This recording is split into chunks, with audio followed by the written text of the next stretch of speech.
आप सुन रहे हैं जगत गुरु तत्वदर्शी संत रामपाल जी महाराज द्वारा लिखित पुस्तक ज्ञान गंगा का पेज नंबर 209, तीसरा स्कंद अध्याय 4 पृष्ठ 10 श्लोक 42।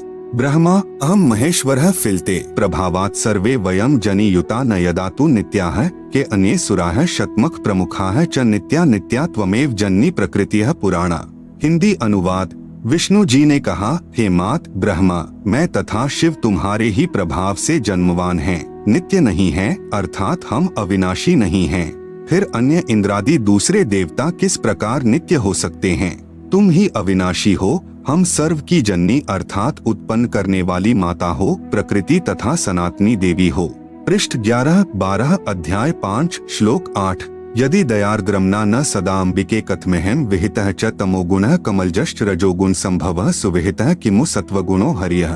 अनुवाद। भगवान शंकर बोले, हे मात, यदि हमारे ऊपर आप दयायुक्त हो तो मुझे तमोगुण क्यों बनाया, कमल से उत्पन्न ब्रह्मा को रजोगुण किस लिए बनाया तथा विष्णु को सत्गुण क्यों बनाया, अर्थात जीवों के जन्म मृत्यु रूपी दुष्कर्म में क्यों लगाया। श्लोक 12।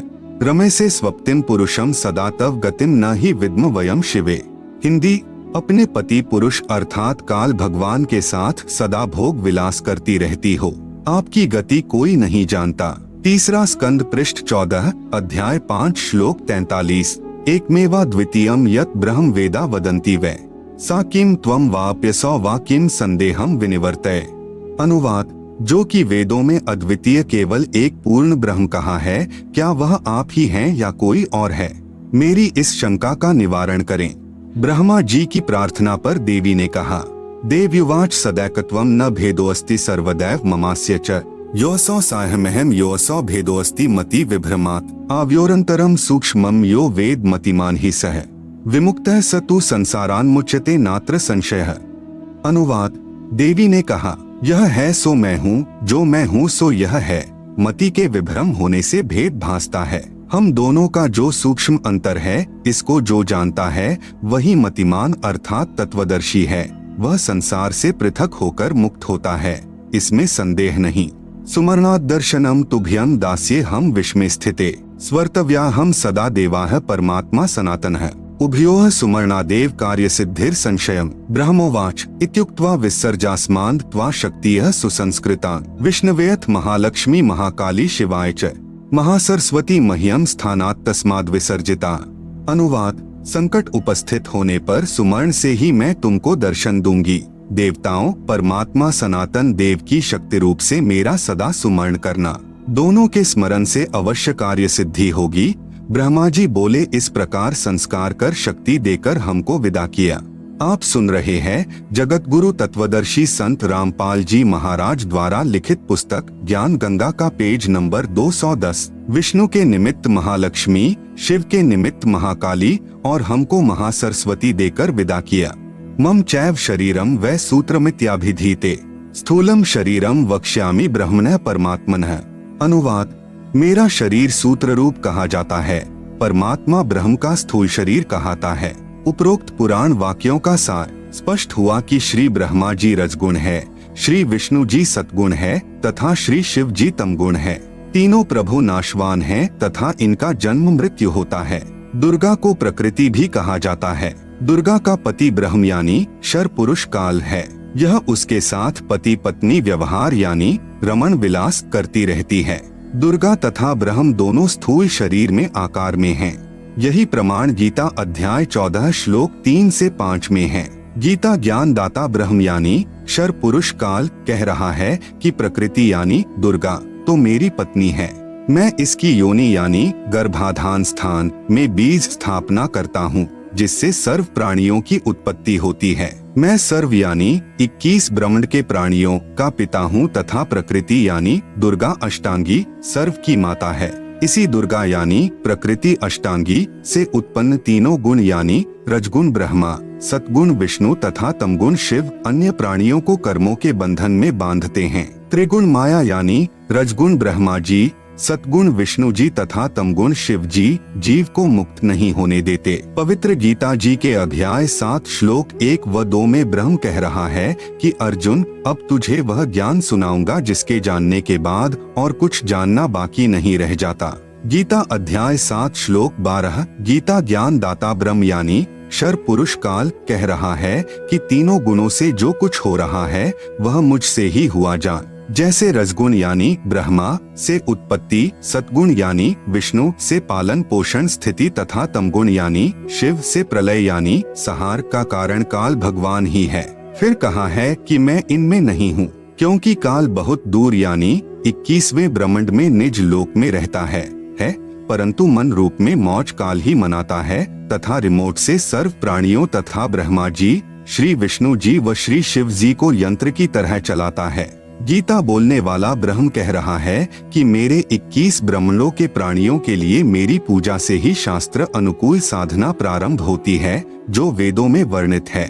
मेरे अंतर्गत जितने प्राणी हैं उनकी बुद्धि मेरे हाथ में है। मैं केवल 21 ब्रह्मांडों में ही मालिक हूँ। इसलिए गीता अध्याय 7 श्लोक 12 से 15 तक जो भी तीनों गुणों से यानी रजगुण ब्रह्मा से जीवों की उत्पत्ति, सतगुण विष्णु जी से स्थिति तथा तमगुण शिव जी से संहार जो कुछ भी हो रहा है उसका मुख्य कारण मैं यानी ब्रह्म काल की हूँ। क्योंकि काल को 1 लाख मानव शरीरधारी प्राणियों के शरीर को मारकर मैल को खाने का श्राप लगा है। आप सुन रहे हैं जगत गुरु तत्वदर्शी संत रामपाल जी महाराज द्वारा लिखित पुस्तक ज्ञान गंगा का पेज नंबर 211।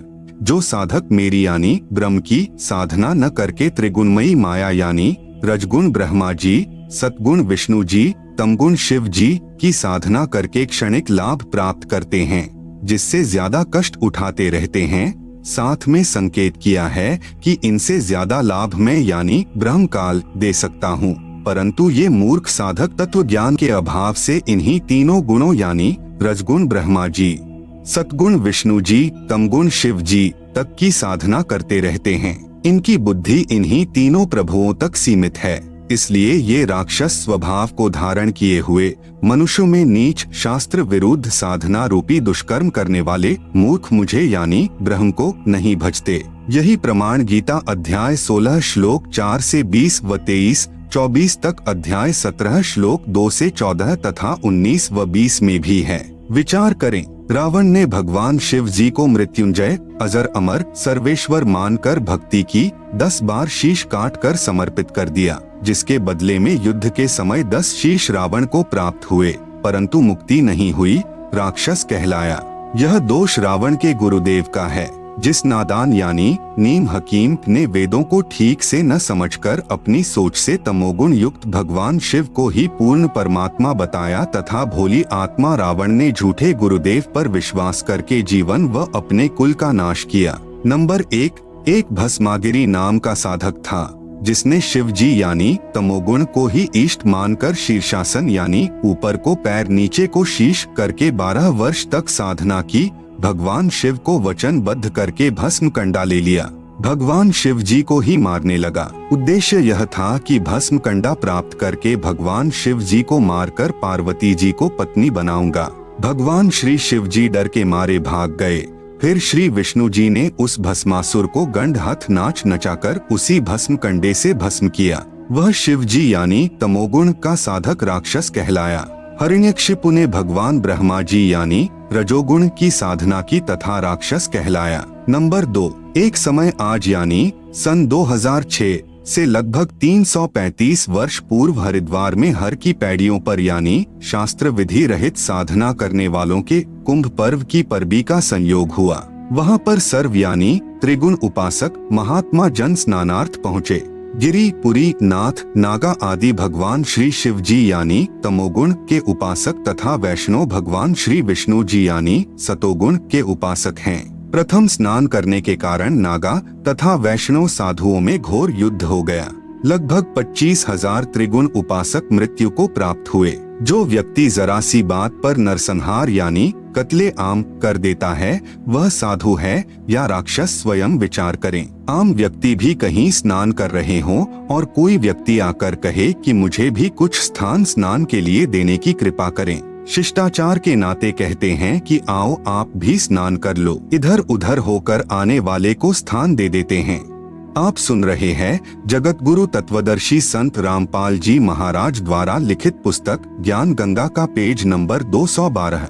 इसलिए पवित्र गीता जी अध्याय 7 श्लोक 12 से 15 में कहा है कि जिनका मेरी त्रिगुणमयी माया यानी रजगुण ब्रह्मा जी, सतगुण विष्णु जी, तमगुण शिव जी की पूजा के द्वारा ज्ञान हरा जा चुका है, वे केवल मान बढ़ाई के भूखे राक्षस स्वभाव को धारण किए हुए मनुष्यों में नीच अर्थात आम व्यक्ति से भी पतित स्वभाव वाले दुष्कर्म करने वाले मूर्ख मेरी भक्ति भी नहीं करते। गीता अध्याय 7 श्लोक 16 से 18 तक पवित्र गीता जी के बोलने वाला यानी ब्रह्म प्रभु कह रहा है कि मेरी भक्ति यानी ब्रह्म साधना भी 4 प्रकार के साधक करते हैं। एक तो अर्थार्थी यानी धन लाभ चाहने वाले जो वेद मंत्रों से ही जंत्र मंत्र हवन आदि करते रहते हैं। दूसरे आर्त यानी संकट निवारण के लिए वेदों के मंत्रों का जंत्र मंत्र हवन आदि करते रहते हैं। तीसरे जिज्ञासु जो परमात्मा के ज्ञान को जानने की इच्छा रखने वाले केवल ज्ञान संग्रह करके वक्ता बन जाते हैं तथा दूसरों में ज्ञान श्रेष्ठता के आधार पर उत्तम बनकर ज्ञानवान बनकर अभिमानवश भक्तिहीन हो जाते हैं। चौथे ज्ञानी वे साधक जिनको यह ज्ञान हो गया कि मानव शरीर बार बार नहीं मिलता, इससे प्रभु साधना नहीं बन पाई तो जीवन व्यर्थ हो जाएगा। फिर वेदों को पढ़ा जिनसे ज्ञान हुआ कि ब्रह्मा विष्णु शिव जी तीनों गुणों व ब्रह्म यानी क्षर पुरुष तथा परब्रह्म यानी अक्षर पुरुष से ऊपर पूर्ण ब्रह्म की ही भक्ति करनी चाहिए, अन्य देवताओं की नहीं। उन ज्ञानी उदार आत्माओं को मैं अच्छा लगता हूँ तथा मुझे वे इसलिए अच्छे लगते हैं कि वे तीनों गुणों यानी रजगुण ब्रह्मा, सतगुण विष्णु, तमगुण शिव जी से ऊपर उठकर मेरी यानी ब्रह्म साधना तो करने लगे जो अन्य देवताओं से अच्छी है, परंतु वेदों में ओम नाम जो केवल ब्रह्म की साधना का मंत्र है, उसी को वेद पढ़ने वाले विद्वानों ने अपने आप ही विचार विमर्श करके पूर्ण ब्रह्म का मंत्र जानकर वर्षों तक साधना करते रहे। प्रभु प्राप्ति हुई नहीं, अन्य सिद्धियां प्राप्त हो गई, क्योंकि पवित्र गीता अध्याय 4 श्लोक 34 तथा पवित्र यजुर्वेद अध्याय 40 मंत्र 10 में वर्णित तत्वदर्शी संत नहीं मिला जो पूर्ण ब्रह्म की साधना 3 मंत्र से बताता है। इसलिए ज्ञानी भी ब्रह्म यानी काल साधना करके जन्म मृत्यु के चक्र में ही रह गए। एक ज्ञानी उदारात्मा महर्षि चुनक जी ने वेदों को पढ़ा तथा एक पूर्ण प्रभु की भक्ति का मंत्र ओम जानकर इसी नाम के जाप से वर्षों तक साधना की। एक मानधाता चक्रवर्ती राजा था। चक्रवर्ती राजा उसे कहते हैं जिसका पूरी पृथ्वी पर शासन हो। उसने अपने अंतर्गत राजाओं को युद्ध के लिए ललकारा। एक घोड़े के गले में पत्र बांधकर सारे राज्य में घुमाया। शर्त थी कि जिसने राजा मानधाता की गुलामी यानी अधीनता स्वीकार न हो उसे युद्ध करना पड़ेगा। वह इस घोड़े को पकड़कर बांध ले। किसी ने घोड़ा नहीं पकड़ा। महर्षि चुनक जी को इस बात का पता चला कि राजा बहुत अभिमानी हो गया है। कहा कि मैं इस राजा के युद्ध को स्वीकार करता हूँ। युद्ध शुरू हुआ। मानधाता राजा के पास 72 करोड़ सेना थी। उसके 4 भाग करके एक भाग यानी 18 करोड़ सेना से महर्षि चुनक पर आक्रमण कर दिया। दूसरी ओर महर्षि चुनक जी ने अपनी साधना की कमाई से 4 पुतलियां यानी बम बनाई तथा राजा की 4 भाग सेना का विनाश कर दिया। आप सुन रहे हैं जगत गुरु तत्वदर्शी संत रामपाल जी महाराज द्वारा लिखित पुस्तक ज्ञान गंगा का पेज नंबर 213। विशेष श्री ब्रह्मा जी, श्री विष्णु जी, श्री शिव जी तथा ब्रह्म व परब्रह्म की भक्ति से पाप तथा पुण्य दोनों का फल भोगना पड़ता है। पुण्य स्वर्ग में तथा पाप नरक में व 84 लाख प्राणियों के शरीर में नाना यातनाएं भोगनी पड़ती हैं। जैसे ज्ञानी आत्मा श्री चुनक जी ने जो ओम नाम के जाप की कमाई की उससे कुछ तो सिद्धि शक्ति यानी 4 पुतलियां बनाकर में समाप्त कर दिया, जिससे महर्षि कहलाया। कुछ साधना फल को महास्वर्ग में भोग कर फिर नरक में जाएगा तथा फिर 84 लाख प्राणियों के शरीर धारण करके कष्ट पर कष्ट सहन करेगा। जो 72 करोड़ प्राणियों यानी सैनिकों का संहार वचन से किया था उसका भोग भी भोगना होगा। चाहे कोई हथियार से हत्या करे, चाहे वचन रूपी तलवार से, दोनों को समान दंड प्रभु देता है। जब उस महर्षि चुनक जी का जीव कुत्ते के शरीर में होगा, उसके सिर में जख्म होगा, उसमें कीड़े बनकर उन सैनिकों के जीव अपना प्रतिशोध लेंगे। कभी टांग टूटेगी, कभी पिछले पैरों से अधरंग होकर केवल अगले पैरों से घिसड़कर चलेगा तथा गर्मी सर्दी का कष्ट असहनीय पीड़ा नाना प्रकार से भोगनी ही पड़ेगी। इसलिए पवित्र गीता जी बोलने वाला ब्रह्म यानी काल गीता अध्याय 7 श्लोक 18 में स्वयं कह रहा है कि ये सर्वज्ञानी आत्माएं हैं तो उदार यानी नेक परंतु पूर्ण परमात्मा की 3 मंत्र की वास्तविक साधना बताने वाला तत्वदर्शी संत न मिलने के कारण ये सब मेरी ही अनुत्तमाम यानी अति अश्रेष्ठ मुक्ति यानी गति की आस में ही आश्रित रहे, अर्थात मेरी साधना भी अश्रेष्ठ है। इसलिए पवित्र गीता जी अध्याय 18 श्लोक 62 में कहा है कि हे अर्जुन, तू सर्व भाव से उस पूर्ण परमात्मा की शरण में चला जा, जिसकी कृपा से ही तू परम शांति तथा सनातन परम धाम यानी सतलोक को प्राप्त होगा। पवित्र गीता जी को श्री कृष्ण जी के शरीर में प्रेतवत प्रवेश करके ब्रह्म यानी काल ने बोला।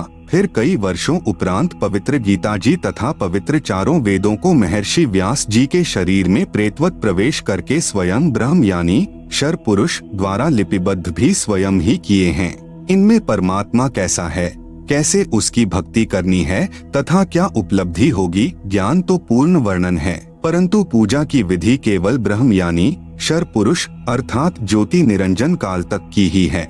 पूर्ण ब्रह्म की भक्ति के लिए पवित्र गीता अध्याय 4 श्लोक 34 में पवित्र गीता बोलने वाला यानी ब्रह्म प्रभु स्वयं कह रहा है कि पूर्ण परमात्मा की भक्ति व प्राप्ति के लिए किसी तत्वज्ञानी संत को ढूंढ ले, फिर जैसे वह विधि बताएं वैसे कर। पवित्र गीता जी को बोलने वाला प्रभु कह रहा है कि पूर्ण परमात्मा का पूर्ण ज्ञान व भक्ति विधि मैं नहीं जानता। अपनी साधना के बारे में गीता अध्याय 8 के श्लोक 13 में कहा है कि मेरी भक्ति का तो केवल एक ओम अक्षर है, जिसका उच्चारण करके अंतिम श्वास यानी त्यजन देहम तक जाप करने से मेरी वाली परम गति को प्राप्त होगा। फिर गीता अध्याय 7 श्लोक 18 में कहा है कि जिन प्रभु चाहने वाली आत्माओं को तत्वदर्शी संत नहीं मिला जो पूर्ण ब्रह्म की साधना जानता हो, इसलिए वे उदारात्माएं मेरे वाली अनुत्तमाम यानी अति अनुत्तम परम गति में ही आश्रित हैं। पवित्र गीता जी बोलने वाला प्रभु स्वयं कह रहा है कि मेरी साधना से होने वाली गति अर्थात मुक्ति भी अति अश्रेष्ठ है। आप सुन रहे हैं जगत गुरु तत्वदर्शी संत रामपाल जी महाराज द्वारा लिखित पुस्तक ज्ञान गंगा का पेज नंबर 214। अन्य देवताओं यानी रजगुण ब्रह्मा जी, सतगुण विष्णु जी, तमगुण शिव जी की पूजा अनजान ही करते हैं। अध्याय 7 के श्लोक 20 में कहा है कि जिसका संबंध अध्याय 7 के श्लोक 15 से लगातार है। श्लोक 15 में कहा है कि त्रिगुणमयी माया यानी जो रजगुण ब्रह्मा जी, सतगुण विष्णु जी, तमगुण शिव जी की पूजा तक सीमित हैं तथा इन्हीं से प्राप्त क्षणिक सुख के द्वारा जिनका ज्ञान हरा जा चुका है, ऐसे असुर स्वभाव को धारण किए हुए नीच व्यक्ति दुष्कर्म करने वाले मूर्ख मुझे नहीं भजते। अध्याय 7 के श्लोक 20 में उन भोगों की कामना के कारण जिनका ज्ञान हरा जा चुका है, वे अपने स्वभाव वश प्रेरित होकर अज्ञान अंधकार वाले नियम के आश्रित अन्य देवताओं को पूजते हैं। अध्याय 7 के श्लोक 21 में कहा है कि जो भक्त जिस देवता के स्वरूप को श्रद्धा से पूजना चाहता है, उस भक्त की श्रद्धा को मैं उसी देवता के प्रति स्थिर करता हूँ। अध्याय 7 के श्लोक 22 में कहा है कि वह जिस श्रद्धा से युक्त होकर जिस देवता का पूजन करता है, क्योंकि उस देवता से मेरे द्वारा ही विधान किए हुए कुछ इच्छित भोगों को प्राप्त करते हैं। जैसे मुख्यमंत्री कहे कि नीचे के अधिकारी मेरे ही नौकर हैं, मैंने उनको कुछ अधिकार दे रखे हैं जो उनके यानी अधिकारियों के ही आश्रित हैं, वह लाभ भी मेरे द्वारा ही दिया जाता है, परंतु पूर्ण लाभ नहीं है। अध्याय 7 के श्लोक 23 में वर्णन है कि परंतु उन मंद बुद्धि वालों का वह फल नाशवान होता है। देवताओं को पूजने वाले देवताओं को प्राप्त होते हैं।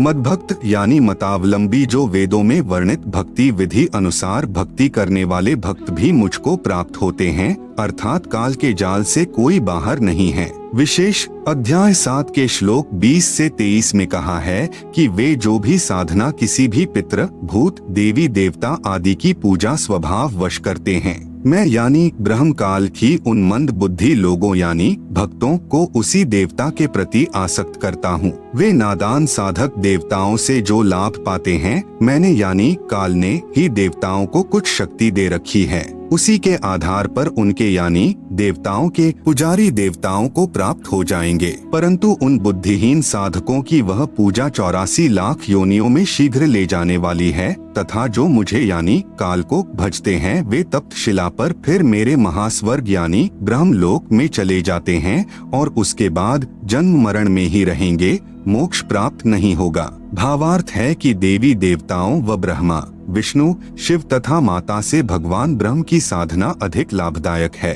भले ही महास्वर्ग में गए साधक का स्वर्ग समय 1 महाकल्प तक भी हो सकता है, परंतु महास्वर्ग में शुभ कर्मों का सुख भोग कर फिर नरक तथा अन्य प्राणियों के शरीर में भी कष्ट बना रहेगा।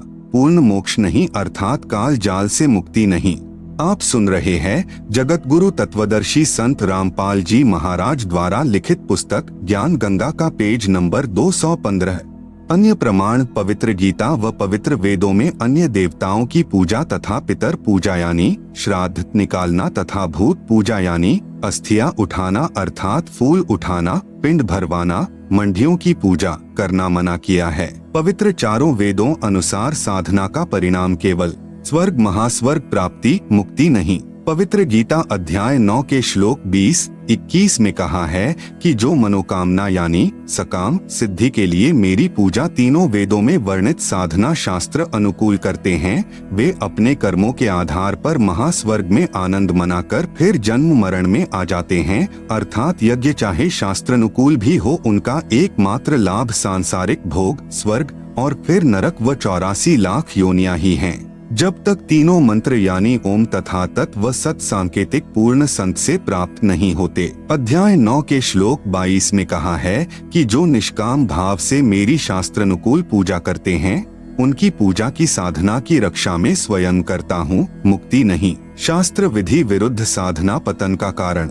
पवित्र गीता अध्याय 9 के श्लोक 23-24 में कहा है कि जो व्यक्ति अन्य देवताओं को पूजते हैं वे भी मेरी यानी काल जाल में रहने वाली पूजा ही कर रहे हैं, परंतु उनकी यह पूजा अविधि पूर्वक है अर्थात शास्त्र विरुद्ध है। भावार्थ है कि अन्य देवताओं को नहीं पूजना चाहिए, क्योंकि संपूर्ण यज्ञों का भोक्ता व स्वामी मैं ही हूँ। वे भक्त मुझे अच्छी तरह नहीं जानते, इसलिए पतन को प्राप्त होते हैं, नरक व 84 लाख जूनियों का कष्ट। जैसे गीता अध्याय 3 श्लोक 14-15 में कहा है कि सर्व यज्ञों में प्रतिष्ठित अर्थात सम्मानित जिसको यज्ञ समर्पण की जाती है वह परमात्मा सर्वगतम ब्रह्म यानी पूर्ण ब्रह्म है। वही कर्माधार बनाकर सर्व प्राणियों को प्रदान करता है, परंतु पूर्ण संत न मिलने तक सर्व यज्ञों का भोग यानी आनंद काल मन रूप में ही भोगता है। इसलिए कह रहा है कि मैं सर्व यज्ञों का भोक्ता व स्वामी हूँ।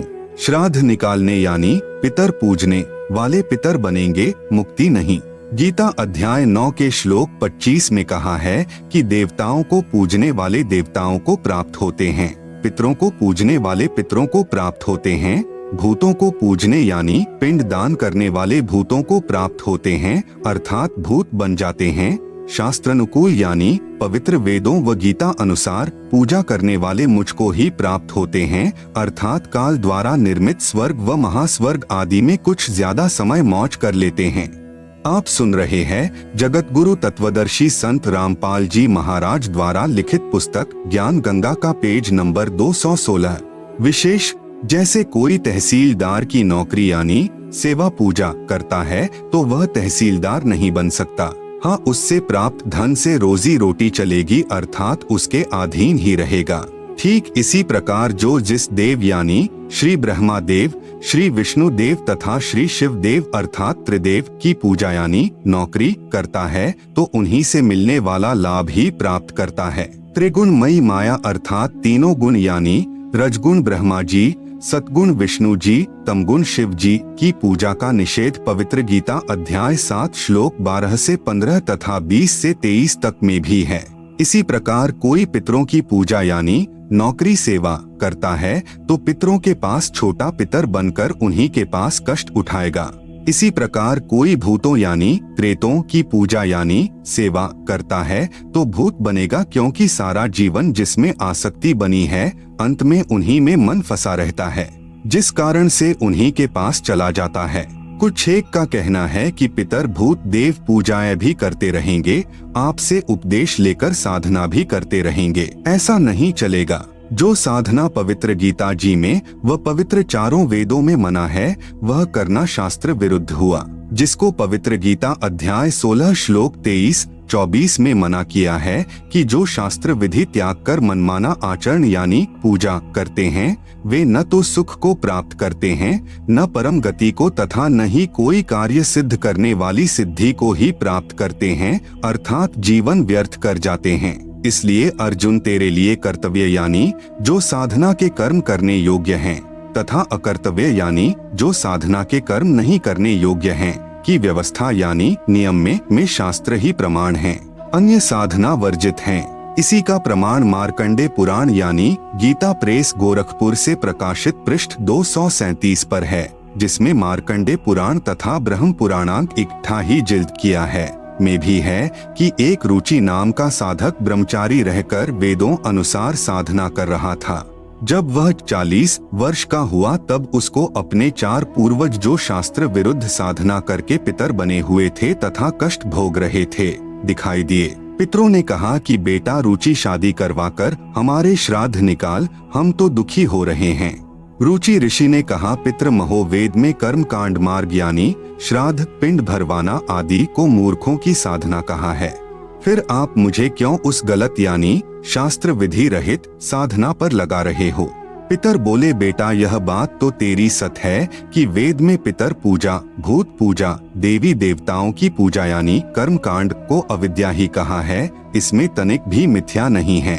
इसी उपरोक्त मार्कंडे पुराण में इसी लेख में पितरों ने कहा कि फिर पितर कुछ तो लाभ देते हैं विशेष, यह अपनी अटकलें पितरों ने लगाई है वह हमने नहीं पालन करना, क्योंकि पुराणों में आदेश किसी ऋषि विशेष का है जो पितर पूजने, भूत या अन्य देव पूजने को कहा है, परंतु वेदों में प्रमाण न होने के कारण प्रभु का आदेश नहीं है। इसलिए किसी संत या ऋषि के कहने से, प्रभु की आज्ञा का उल्लंघन करने से सजा के भागी होंगे।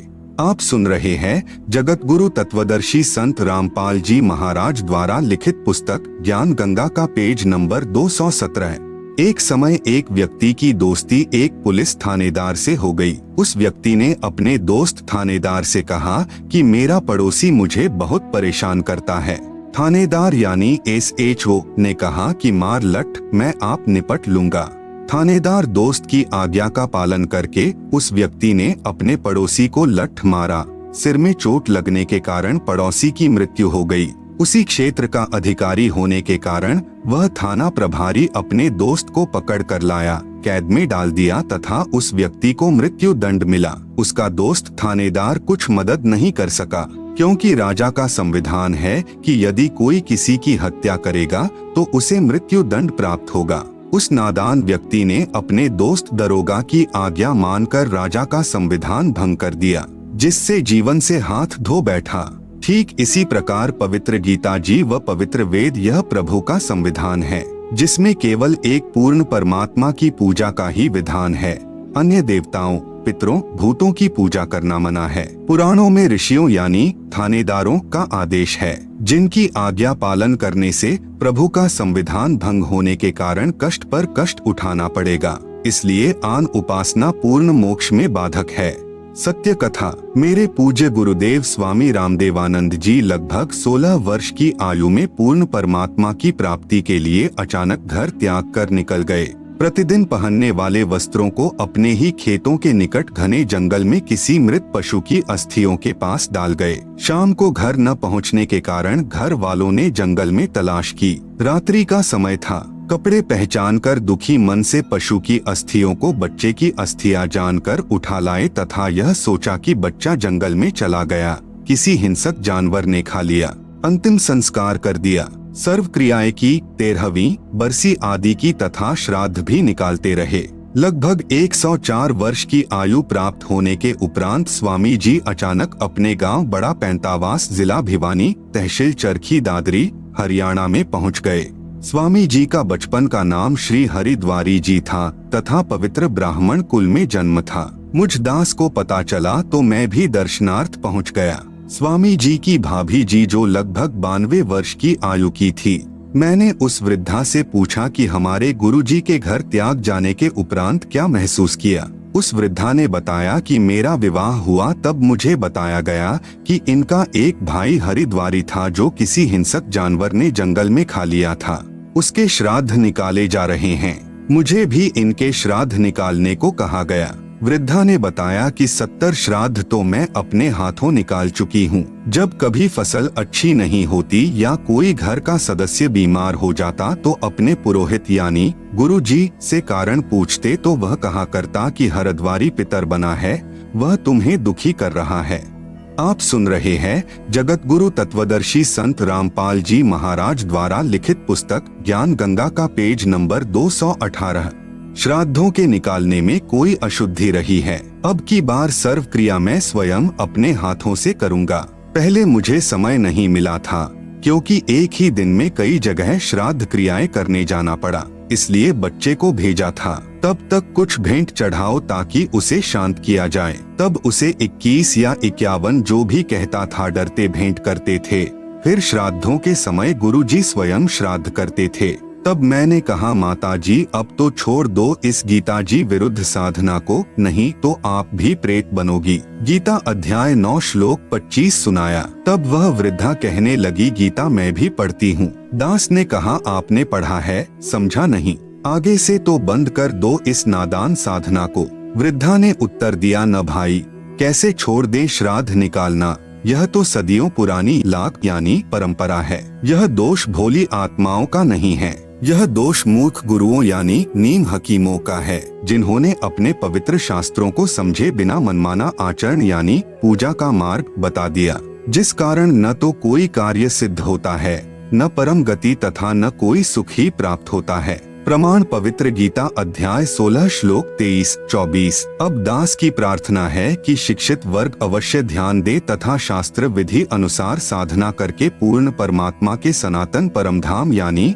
शाश्वतम स्थानम अर्थात सतलोक को प्राप्त करें, जिससे पूर्ण मोक्ष तथा परम शांति प्राप्त होती है। गीता अध्याय 18 श्लोक 62। इसके लिए तत्वदर्शी संत की तलाश करो। गीता अध्याय 4 श्लोक 34। एक श्रद्धालु ने कहा कि मैं आपसे उपदेश लेकर आप द्वारा बताई साधना भी करता रहूंगा तथा श्राद्ध भी निकालता रहूंगा तथा अपने घरेलू देवी देवताओं को भी उपरले मन से पूजता रहूंगा, इसमें क्या दोष है। मुझ दास की प्रार्थना, संविधान की किसी भी धारा का उल्लंघन कर देने पर सजा अवश्य मिलेगी, इसलिए पवित्र गीता जी व पवित्र चारों वेदों में वर्णित व वर्जित विधि के विपरीत साधना करना व्यर्थ है। प्रमाण पवित्र गीता जी अध्याय 16 श्लोक 23-24 में, यदि कोई कहे कि मैं कार में पैंचर उपरले मन से कर दूंगा, नहीं, राम नाम की गाड़ी में पैंचर करना मना है। ठीक इसी प्रकार शास्त्र विरुद्ध साधना हानिकारक ही है। एक श्रद्धालु ने कहा कि मैं और कोई विकार यानी मदिरा मांस आदि सेवन नहीं करता, केवल तंबाकू यानी बीड़ी सिगरेट हुक्का सेवन करता हूँ। आपके द्वारा बताई पूजा व ज्ञान अति उत्तम है, मैंने गुरु जी भी बनाया है, परंतु यह ज्ञान आज तक किसी संत के पास नहीं है। मैं 25 वर्ष से घूम रहा हूँ तथा 3 गुरुदेव बदल चुका हूँ। कृपया मुझे तंबाकू सेवन की छूट दे दो, शेष सर्व शर्तें मंजूर हैं। तंबाकू से भक्ति में क्या बाधा आती है। दास की प्रार्थना। दास ने प्रार्थना की कि अपने शरीर को ऑक्सीजन की आवश्यकता है। आप सुन रहे हैं जगत गुरु तत्वदर्शी संत रामपाल जी महाराज द्वारा लिखित पुस्तक ज्ञान गंगा का पेज नंबर 219। तंबाकू का धुआं कार्बन डाइऑक्साइड है जो फेफड़ों को कमजोर व रक्त दूषित करता है। मानव शरीर प्रभु प्राप्ति व आत्म कल्याण के लिए ही प्राप्त हुआ है। इसमें परमात्मा पाने का रास्ता सुषुम्ना नाड़ी से प्रारंभ होता है। जो नाक के दोनों छिद्र हैं, उन्हें दाएं को ईड़ा तथा बाएं को पिंगुला कहते हैं। इन दोनों के मध्य में सुषुम्ना नाड़ी है, जिसमें एक छोटी सुई यानी नीडल में धागा पिरोने वाले छिद्र के समान द्वार होता है, जो तंबाकू के धुएं से बंद हो जाता है, जिससे प्रभु प्राप्ति के मार्ग में अवरोध हो जाता है।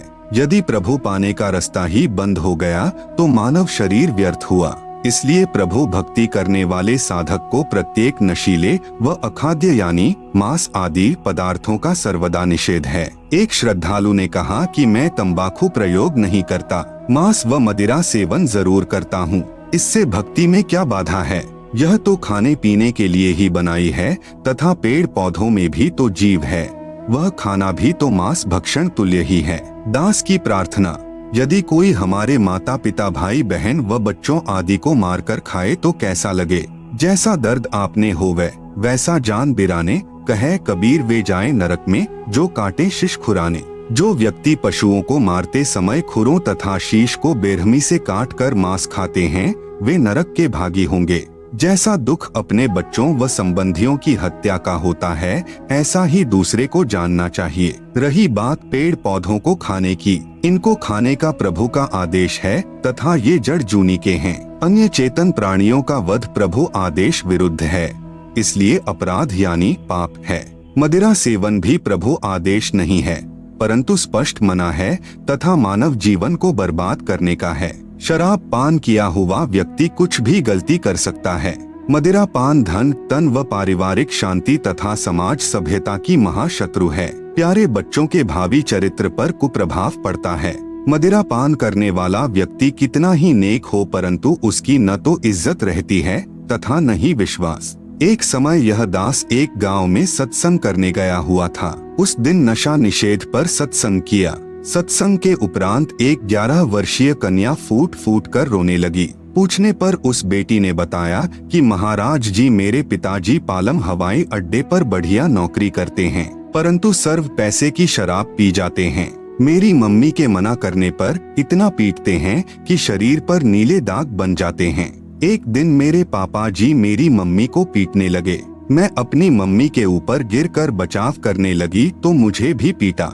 मेरा होंठ सूज गया। 10 दिन में ठीक हुआ। मेरी मम्मी जी हमें छोड़कर मेरे मामा जी के घर चली गई।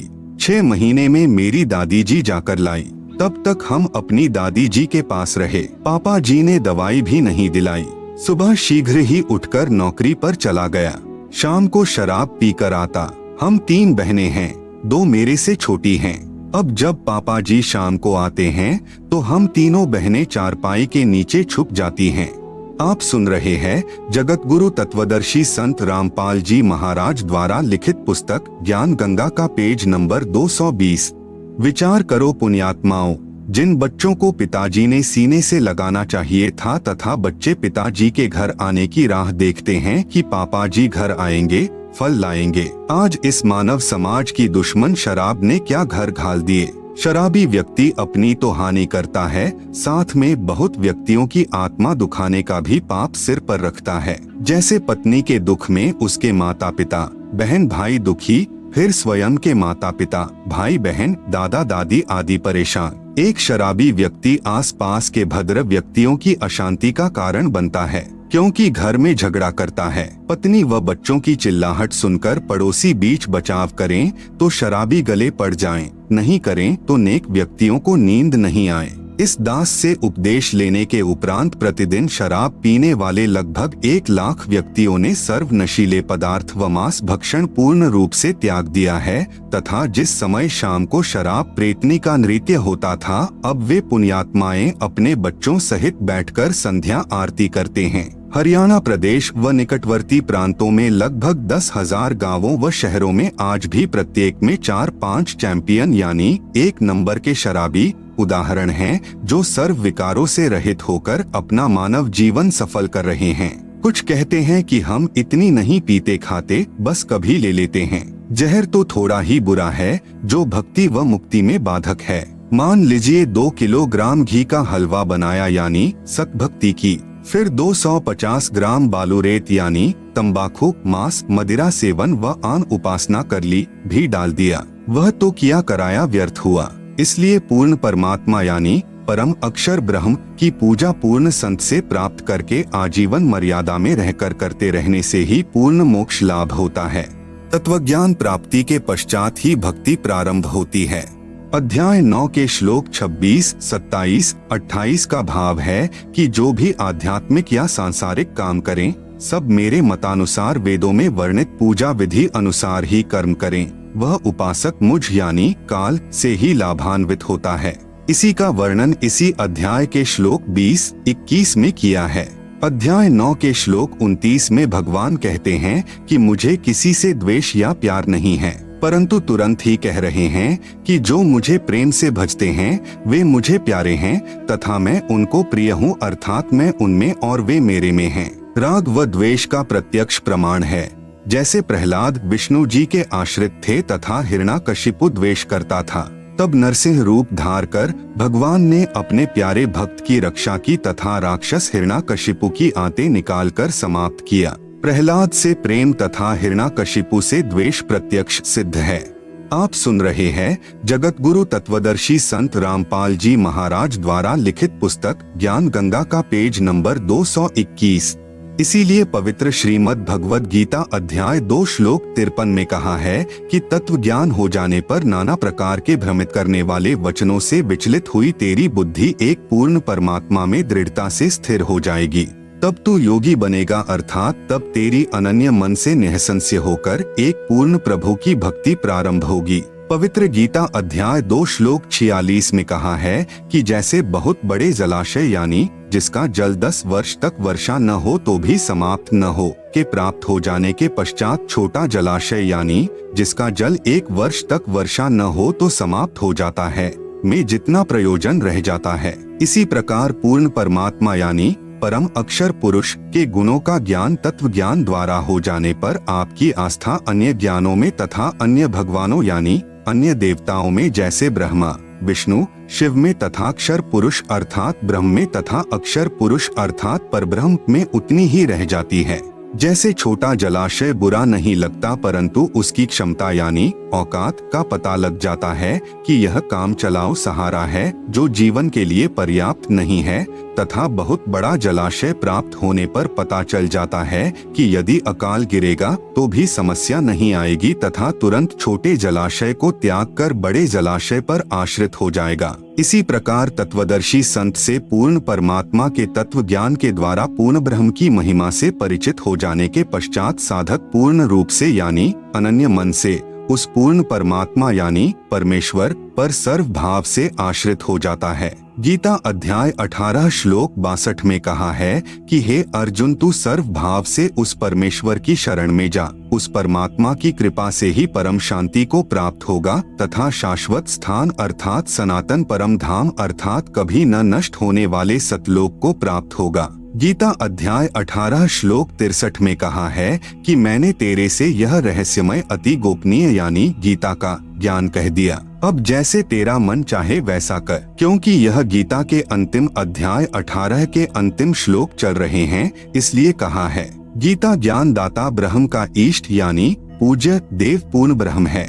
गीता अध्याय 18 श्लोक 64 में कहा है कि एक सर्वगुप्त से गुप्त ज्ञान एक बार फिर सुन कि यही पूर्ण परमात्मा जिसके विषय में अध्याय 18 श्लोक 62 में कहा है मेरा पक्का पूज्य देव है, अर्थात मैं यानी ब्रह्मक्षर पुरुष भी उसी की पूजा करता हूँ। यह तेरे हित में कहूँगा क्योंकि यही जानकारी गीता ज्ञान दाता प्रभु ने गीता अध्याय 15 श्लोक 4 में भी दी है, जिसमें कहा है कि मैं उसी आदि पुरुष परमेश्वर की शरण में हूँ। इसलिए यहाँ कहा कि यही गुप्त से भी अतिगुप्त ज्ञान फिर सुन। विशेष अन्य गीता के अनुवाद कर्ताओं ने गलत अनुवाद किया है। इष्टः असि में दृढ़म इति का अर्थ किया है कि तू मेरा प्रिय है।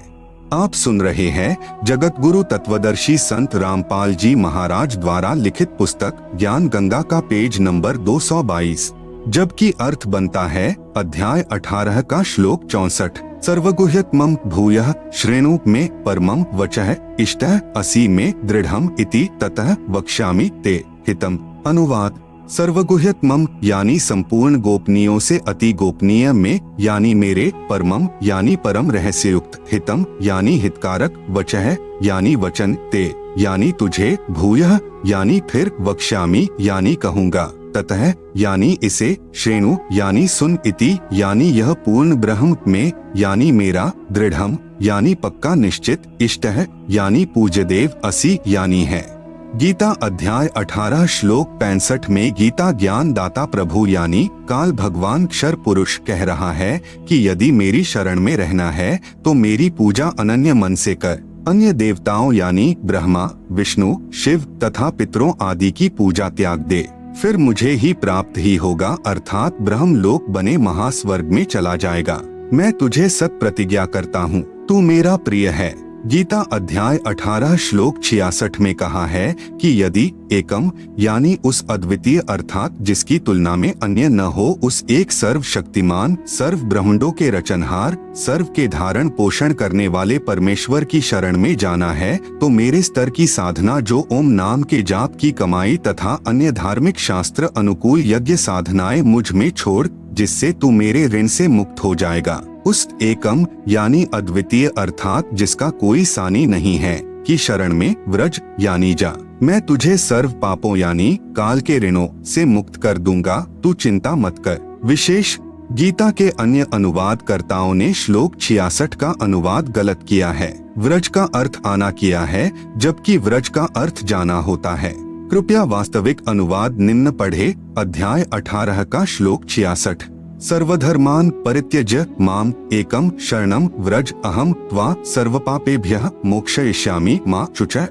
अनुवाद: माम यानी मेरी, सर्वधर्मान यानी संपूर्ण पूजाओं को, परित्यज्य यानी त्याग कर तू केवल, एकम यानी एक उस पूर्ण परमात्मा की, शरणम यानी शरण में, व्रज यानी जा, अहम यानी मैं, त्वा यानी तुझे, सर्वपापेभ्यः यानी संपूर्ण पापों से, मोक्षयिष्यामि यानी छुड़वा दूंगा तू, माँ शुचः यानी शोक मत कर। ब्रह्म का साधक ब्रह्म को तथा पूर्ण ब्रह्म का साधक पूर्ण ब्रह्म को ही प्राप्त होता है। गीता अध्याय 8 श्लोक 5 से 10 व 13 तथा गीता अध्याय 17 श्लोक 23 में निर्णायक ज्ञान है। गीता अध्याय 8 श्लोक 13 में कहा है कि मुझ ब्रह्म की साधना का तो केवल एक ओम अक्षर है जो उच्चारण करके जाप करने का है। जो साधक अंतिम श्वास तक जाप करता है वह मेरी परम गति को प्राप्त करता है। अपनी परम गति को गीता ज्ञान दाता प्रभु ने अध्याय 7 श्लोक 18 में अति अनुत्तम अर्थात अति घटिया कहा है। आप सुन रहे हैं जगत गुरु तत्वदर्शी संत रामपाल जी महाराज द्वारा लिखित पुस्तक ज्ञान गंगा का पेज नंबर 223। गीता अध्याय 17 श्लोक 23 में कहा है कि पूर्ण परमात्मा की प्राप्ति का केवल 3 मंत्र ओम तत्सत के जाप का ही निर्देश है, जिसमें ओम जाप ब्रह्म का है, तत् यह सांकेतिक है जो परब्रह्म का जाप है, तथा सत यह भी सांकेतिक है जो पूर्ण ब्रह्म का जाप है। उस पूर्ण परमात्मा के तत्व ज्ञान को तत्वदर्शी संत ही जानता है, उससे प्राप्त कर। मैं यानी गीता ज्ञान दाताक्षर पुरुष नहीं जानता। गीता अध्याय 8 श्लोक 6 में कहा है कि यह विधान है कि अंत समय में साधक जिस भी प्रभु का नाम जाप करता हुआ शरीर त्याग कर जाता है उसी को प्राप्त होता है। गीता अध्याय 8 श्लोक 5 से 7 में कहा है कि जो अंत समय में मेरा स्मरण करता हुआ शरीर त्याग कर जाता है वह मेरे यानी ब्रह्म के भाव में भावित रहता है। फिर कभी मनुष्य जन्म होता है तो वह साधक अपनी साधना ब्रह्म से ही प्रारंभ करता है, उसका स्वभाव वैसा ही हो जाता है। इसी का प्रमाण गीता अध्याय 16-17 में भी है कि जो साधक पूर्व जन्म में जैसी भी साधना करके आया है अगले जन्म में भी स्वभाववश वैसी ही साधना करता है। गीता अध्याय 8 श्लोक 7 में कहा है कि सब समय में मेरा स्मरण कर तथा युद्ध भी कर निसंदेह मुझको ही प्राप्त होगा। गीता अध्याय 8 श्लोक 8 से 10 तक में स्पष्ट किया है कि जो साधक अनन्य मन से परमेश्वर के नाम का जाप करता है वह सदा उसी को स्मरण करने वाला परम दिव्यम पुरुष याति यानी उस परम दिव्य पुरुष अर्थात परमेश्वर यानी पूर्ण ब्रह्म को प्राप्त होता है। अध्याय 8 श्लोक 8 जो साधक अनादि सर्व के नियंता सूक्ष्म से अति सूक्ष्म सबके धारण पोषण करने वाले सूर्य की तरह स्वप्रकाशित अर्थात तेजोमय शरीर युक्त अज्ञान रूप अंधकार से परे कविम यानी कबीरदेव सच्चिदानंद घन परमेश्वर का स्मरण करता है। अध्याय 8 श्लोक 9 वह भक्ति युक्त साधक 3 मंत्र के जाप की साधना की शक्ति यानी नाम जाप की कमाई से अंत समय में शरीर त्याग कर जाते समय त्रिकुटी पर पहुंचकर अभ्यास वश सार नाम का स्मरण करता हुआ उस दिव्य रूप अर्थात तेजोमय अर्थात साकार परम पुरुष यानी परमेश्वर को ही प्राप्त होता है। अध्याय 8 श्लोक 10 ब्रह्म यानी क्षर पुरुष की साधना अनुत्तम यानी घटिया है। गीता अध्याय 2 श्लोक 12 तथा अध्याय 4 श्लोक 5 तथा अध्याय 7 श्लोक 18 में कहा है कि मैं यानी गीता ज्ञानदाता नाशवान हूँ। जन्म मृत्यु मेरी तथा तेरी सदा होती रहेगी। केवल किया हुआ कर्म ही प्राप्त होगा, मोक्ष नहीं होता। मेरी साधना करने वाले भले ही उद्धार साधक हैं, परंतु वे भी मेरी अति घटिया यानी अनुत्तम साधना में ही व्यस्त हैं। इसलिए गीता अध्याय 18 श्लोक 62, 64, 66 में कहा है कि उस परमेश्वर की शरण में जा, तथा मेरा पूज्य देव भी वही है। आप सुन रहे हैं जगत गुरु तत्वदर्शी संत रामपाल जी महाराज द्वारा लिखित पुस्तक ज्ञान गंगा का पेज नंबर 224। प्रार्थना। उपरोक्त 3 मंत्र की साधना मुझ दासों के भी दास यानी रामपाल दास के पास उपलब्ध है, जो स्वयं पूर्ण परमात्मा कबीरदेव ने अपनी आत्माओं पर रहम यानी दया करके प्रदान की है। क्योंकि अब बिचली यानी मध्य वाली पीढ़ी चल रही है, क्योंकि कलयुग के प्रारंभ में अपने पूर्वज अशिक्षित थे। उस समय परमेश्वर के तत्व ज्ञान को नकली संतों, गुरुओं, महंतों तथा आचार्यों ने ऊपर नहीं आने दिया, तथा कलयुग के अंत में सर्व व्यक्ति भक्तिहीन तथा महाविकारी हो जाएंगे। अब यह वर्तमान का समय 20वीं सदी से शिक्षित समाज प्रारंभ हुआ है। यह बिचली यानी मध्य वाली पीढ़ी अर्थात मनुष्य वंश चल रहा है। वास्तविक ज्ञान अपने सद्ग्रंथों में विद्यमान है, जिसे नकली संत, गुरु, आचार्य तथा महंत नहीं समझ सके, जिस कारण से सर्व भक्त समाज शास्त्र विरुद्ध ज्ञान के आधार से दंत कथाओं यानी लोकवेद पर आधारित होकर शास्त्र विधि त्याग कर मनमाना आचरण यानी पूजा करके अनमोल मानव जीवन व्यर्थ कर रहा है। शास्त्र विधि अनुसार साधना। नंबर 1, प्रथम चरण में ब्रह्म गायत्री मंत्र दिया जाता है, जो कमलों को खोलने का है। उपदेश प्राप्त करने वाला भक्तात्मा यह सोचेगा कि गुरु जी कह तो रहे थे कि तीनों गुणों यानी रजगुण ब्रह्मा, सतगुण विष्णु, तमगुण शिव की पूजा नहीं करनी है। मंत्र जाप उन्हीं के दिए हैं, उनके लिए निवेदन है कि यह पूजा नहीं है। हम काल के लोक में रह रहे हैं, यहाँ हमें जिस सुविधा की चाह होगी वह ब्रह्मा, विष्णु, शिव आदि ही प्रदान करेंगे। जैसे हमने बिजली का कनेक्शन यानी लाभ ले रखा है, उसका बिल यानी खर्चा भरना है। हम बिजली वाले मंत्री की या विभाग की पूजा नहीं कर रहे, हम उनका बिल भरेंगे तो बिजली का लाभ मिलता रहेगा। इसी प्रकार टेलीफोन यानी दूरभाष का बिल व पानी का बिल आदि अदा करते रहेंगे तो हमें सुविधाएं मिलती रहेंगी। आप शास्त्र विरुद्ध साधना करके भक्तिहीन हो गए हो, अर्थात आप पुण्यहीन हो गए हो, जिस कारण से आपको धन लाभ आदि नहीं हो रहा। यह दास यानी रामपाल दास आपका गारंटर यानी जिम्मेदार बनकर इस काल लोक की एक ब्रह्मांड की शक्तियों यानी ब्रह्मा, विष्णु, शिव, गणेश, माता आदि से आपको सर्व सुविधाएं पुनः प्रारंभ करवाएगा, तथा आपने इस मंत्र के जाप से इनका बिल भरते रहना है। जो मंत्र प्रथम यानी सत्सुकृत अविगत कबीर है, यह आपकी पूजा है। यह पूर्ण परमात्मा है तथा सतम लाभ यानी फल प्राप्त होगा। सतम का अर्थ अविनाशी, अर्थात हमें अविनाशी पद प्राप्त करना है। इस मंत्र के 4 महीने के बाद आपको सतनाम यानी सच्चा नाम और मिलेगा, जो 2 मंत्र का होगा। उसका एक मंत्र काल के 21 ब्रह्मांड का ऋण उतारने का है। उसकी कमाई करके हमने ब्रह्म यानी शर पुरुष अर्थात काल का ऋण उतारना है। फिर यह काल हमें सर्व पापों से मुक्त कर देगा। आप सुन रहे हैं जगत गुरु तत्वदर्शी संत रामपाल जी महाराज द्वारा लिखित पुस्तक ज्ञान गंगा का पेज नंबर 225। गीता अध्याय नंबर 18 के श्लोक नंबर 62 से 66 में वर्णन है। अध्याय नंबर 18 का श्लोक नंबर 62। तम एव शरणम गच्छ सर्वभावेन भारत तत्प्रसादात् पराम शांतिम स्थानम प्राप्स्यसि शाश्वतम। अनुवाद। भारत यानी हे भारत, तू सर्वभावेन यानी सब प्रकार से, तम यानी उस अज्ञान अंधकार में छुपे हुए परमेश्वर की, एव यानी ही, शरणम यानी शरण में, गच्छ यानी जा, तत्प्रसादात यानी उस परमात्मा की कृपा से ही तू, पराम यानी परम, शांतिम यानी शांति को, तथा शाश्वतम यानी सदा रहने वाला सत, स्थानम यानी स्थान धाम लोक को, प्राप्स्यसि यानी प्राप्त होगा। अनुवाद। हे भारत, तू सब प्रकार से उस अज्ञान अंधकार में छुपे हुए परमेश्वर की ही शरण में जा।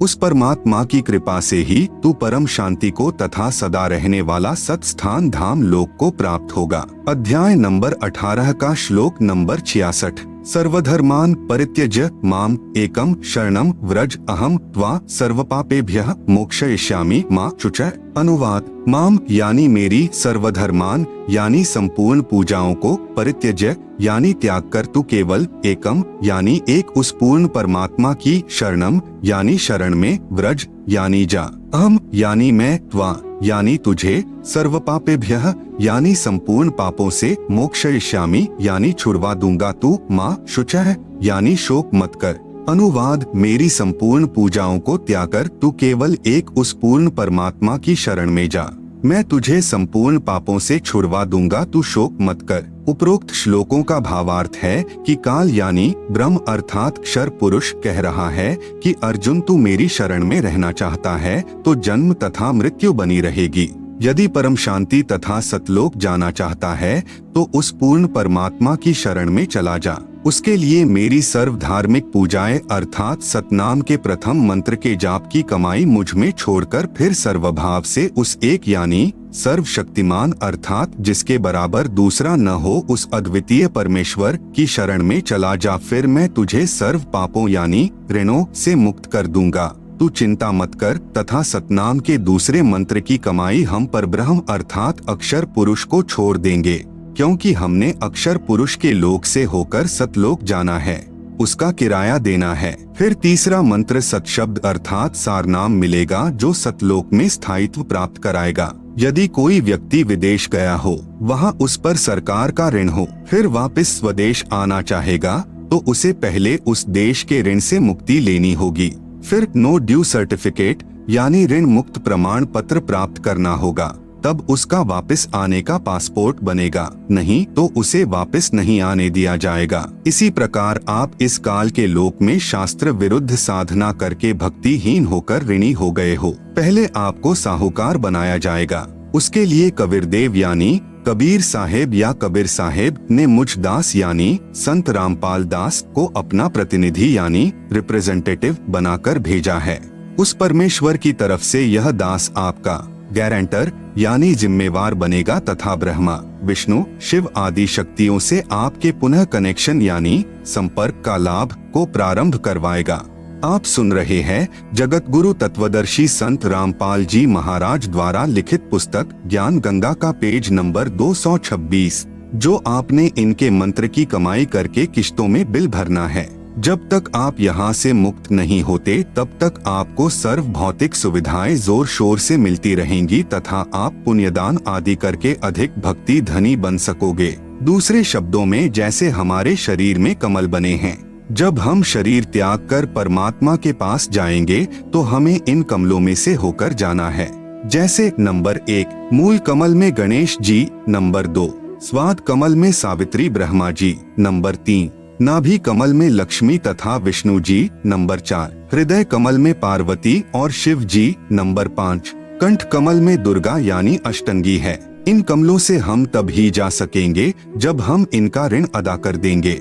प्रथम उपदेश से आपके सर्व कमल खिल जाएंगे अर्थात आप ऋण मुक्त हो जाओगे। जब आप अंत समय में शरीर छोड़कर चलोगे तो आपका रास्ता साफ मिलेगा अर्थात आपके सर्व ऋण मुक्त प्रमाण पत्र तैयार मिलेगा। परंतु हमने पूजा अपने मूल मालिक कबीरदेव यानी कबीर साहेब की करनी है। जैसे पतिव्रता पत्नी पूजा तो अपने पति की करती है, परंतु यथोचित आदर सबका करती है। जैसे देवर को पुत्रवत तथा जेठ को बड़े भाई की तरह तथा सास व ससुर को माता पिता की तरह, परंतु जो भाव अपने पति में होता है वह अन्य में नहीं हो सकता। ठीक इसी प्रकार कबीर परमेश्वर के भक्त को अपनी भक्ति सफल करनी है, इसलिए किसी अनजान के बहकावे में मत आना। पूर्ण विश्वास के साथ इस दास के द्वारा बताए भक्ति मार्ग पर लगे रहना। यह भक्ति सर्व शास्त्रों के आधार पर है। नंबर 2 दूसरे चरण में सतनाम प्रदान किया जाता है, जो 2 मंत्र का है।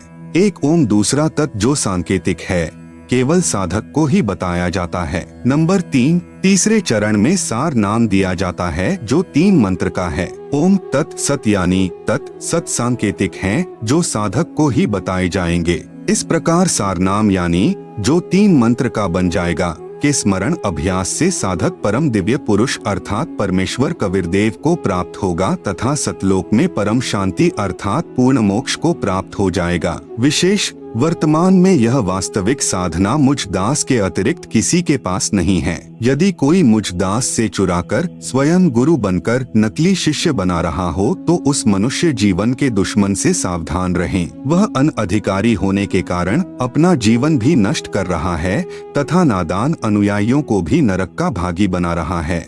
उसे काल का भेजा दूत जाने। शंका समाधान। नंबर 1, प्रश्न उपरोक्त गीता सार से तो सिद्ध होता है कि ब्रह्मा जी, विष्णु जी तथा शिव जी की पूजा व्यर्थ है, परंतु मैं तो 30 वर्ष से श्री शिव जी की पूजा कर रहा हूँ तथा भगवान श्री कृष्ण जी मेरे बहुत प्रिय हैं। मैं इन प्रभुओं को नहीं छोड़ सकता। मेरा इनसे विशेष